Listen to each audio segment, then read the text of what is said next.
Close games have been a thing that BYU's taken care of on the baseball diamond of late, getting the 3 seed in the West Coast Conference Tournament. Now joining us live from, I assume, Stockton-ish is BYU baseball head coach Mike Littlewood. Mike, where are you guys? We're in Napa Valley right now. We're heading to Stockton in about an hour and a half, a couple hours. Practice today at 1:30 and get ready to go. Awesome. The California road trip continues. Tell us about, well, first, let's talk about the St. Mary's game. The strategy going into Monday's game, because, one, you're the home team on the road, and then, two, if you win, you get the 3 seed, yet you want to save your arms. So how did you manage all those things and still get the win? Well, we got good performances by Brady Corliss, and then the rest of our pen. Riley Gates was outstanding. Jeff Barker, it was nice to see him get an inning, get back on the mound. And James Langle, although he blew the save in the 9th, he threw well, didn't get a couple close pitches that we wanted, and then came back in the 10th and got it done there. And a big hit by Jarrett Jarvis. You know, that interesting thing, Jarv hit a home run in a walk-off in the bottom of the 10th, which was pretty incredible, but and fitting, a senior who hasn't played a whole lot in the last couple months, but has just completely been a team guy, kept himself ready to go, and does something like that for us. But on the other side of it, Anthony Gonsolin for St. Mary's, who I think is their best pitcher, best stuff, he had what I thought was no-hitter type stuff going into the 5th. He had a no-hitter in the 5th, and Colton Shaver broke that open with a home run, got us a run, got us a hit, and kind of like let us realize we can actually hit this guy. He was pretty tough yesterday. Mike Littlewood, BYU baseball coach, is on BYU Sports Nation. They take on Pepperdine tomorrow, 10 Eastern time. You can listen to that right here on BYU Radio. So you stay in California. Jarrett Jarvis tells us Monday you're going to hang out with the Giants. So we see the Giants tweet out a picture of the team. Colt Mahoney brought his selfie stick, apparently. What was that experience like for you guys? It was really cool. A couple days before, we kind of started putting this plan together. We didn't even know the Giants were in town until we won and secured a berth, and we knew we were going to be here for a while. And I just sent Jeff Kent a text, and I said, is there any way we can, you know anybody there that can get us just in the gates to watch batting practice with both teams? Because usually in a big league park, you can't, when they open the gates, the home team's done hitting and the visitors are halfway through. And so for baseball guys, we thought, shoot, the BP and pregame is better than anything else. And so he worked it out to get us actually on the field, got us in 3 hours before the game, and we saw Madison Bumgarner hit. We saw all the Giants pitchers hit. It was kind of fun. It was unique, and I think a great experience. Team, just a kind of a bonding experience for a bunch of guys. Absolutely. But first, let me take a selfie.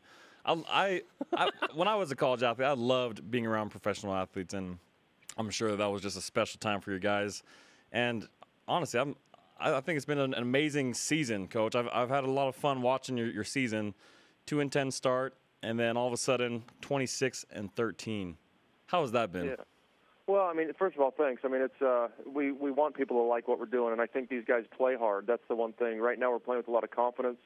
We really feel like we can beat anybody, and of course, we didn't want to really see Aaron Hill. We would San Diego's #1 pitcher. He's one of the top, I think, half dozen pitchers in the entire league. He throws 93, 94 with 3 other pitches he can throw for strikes. He's pretty devastating. He's had one bad outing this whole entire year, and is pitcher of the year in the West Coast Conference. So, you know, you can always say, well, it doesn't matter who we play, but we probably didn't want to see him. So that was huge. But I think these guys just every single week have gotten better and better. And when we were 2-10, I kept telling people that we're not a 2-10 team. We played a lot of tough teams on the road who have been together for a long time, and they understand each other.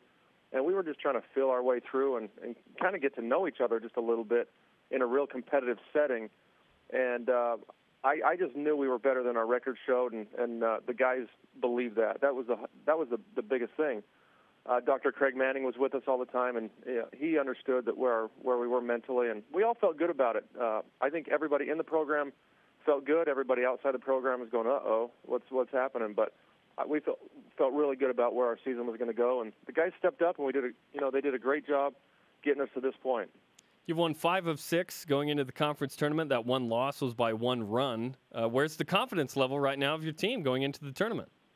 Well, it's it's as high as it's been because when we take the field, we feel like we're going to win. That's the big thing, and that's something you can't really. Anybody who's played any organized team sport knows that you can't fake that.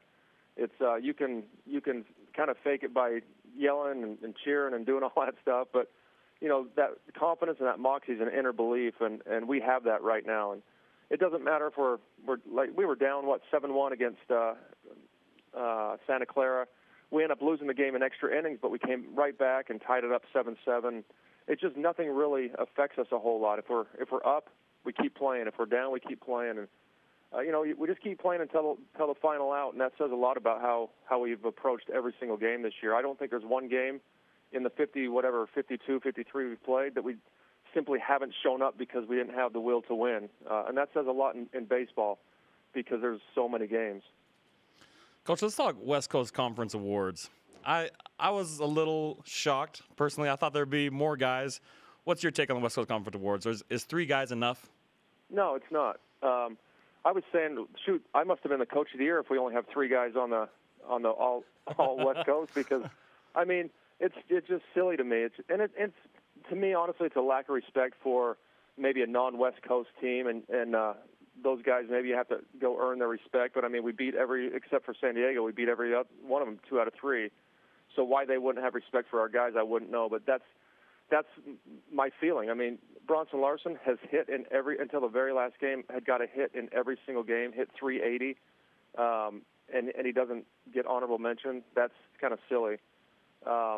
Eric Urey was a little bit unlucky, but he was hitting 350, gets hurt.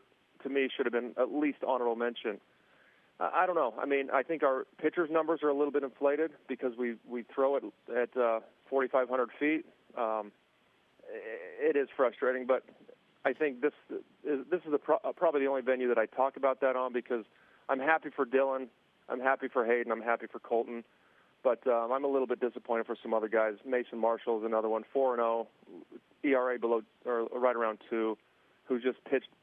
He's thrown 18 innings in league play, and every single one of those innings are high-stress innings. He doesn't go in there when we're up 4 runs or down 4 runs. He goes in with guys on first and second in a tie game. And to me, that deserves some at least attention and respect. But I guess we just have to keep this thing going and win the league, and maybe we'll get 4 next year if we win the league. BYU baseball coach Mike Littlewood on BYU Sports Nation. The Cougars, the 3 seed, taking on 2 seed Pepperdine in the West Coast Conference Tournament tomorrow night. Tell us about what your plan is for Game 1, who your starter is, and then how you manage that in the double elimination tournament, especially pitching. Well, we're going to start Brandon Kinzer. I mean, he's been the guy for us. It's just kind of been steady Eddie. I think he'll do great against Pepperdine. He's really in his last start, he gave about 5 hits in 1 inning, and 1 hit the rest of his 6 innings. I mean, he was just really lights out, a little bit unlucky, but our team feels really comfortable behind him. And if we need to use Colton Mahoney in the pen as a closer, we're going to do that. We're going to win. We're just going to go all out to try to win that first game. We won't throw Rucker because Rucker's going to throw game 2, and then we'll see where we're at after that. But I like that, and with Colton Mahoney throwing the 3rd game, or using Colton in the pen if we have to, where he can come out and just, kind of go at him as hard as he can. We're going to probably Parker start at 3rd base. He's been swinging the bat really well for us. Not really sure what we're going to do in left field. Cordorge has had a couple chances and, has had good at-bats and bad at-bats. And, honestly, Jarrett Jarvis has kind of done the same, so it's kind of hit and miss with those guys. But we'll go out and practice today and get a feel for what we're going to do that way. But we love Bronson Larson behind the plate. He does so much for us, catching-wise and throwing. So the biggest thing about us is it really wouldn't matter who we play right now. We're going to face a great pitcher in McClellan anyway. He's going to be 92, 93 with 3-pitch mix. So it's like the lesser of 2 evils. Who do you play, Pepperdine or San Diego? I mean, they're both great teams, and we'll have our work cut out, no doubt. But I believe Pepperdine will have their work cut out as well. Coach, we've been talking about Taysom Hill's role in close games for BYU football. We want to know, who is the guy on your team who makes the biggest difference in close games? When Ben Bagley sent me that, and I started thinking about that, I don't think there's one guy, honestly. In a close game in baseball, it really starts on the bump. I mean, everybody looks at who's hitting-wise and stuff like that, but in extra inning games, it comes down to getting a leadoff guy on and then executing. So every one of our guys, 1 through 9, even Colton Shaver, Dylan Robinson might be our best bunter, although we don't have him bunt a whole lot. So it's execution and getting key hits, and we really feel comfortable with guys, anybody up there, getting a key hit. Obviously, Hayden Rogers probably has the most Hayden Nielsen has the most 2-out RBIs, and so he's a guy we love to see up there. Dylan's a guy we love to see up there.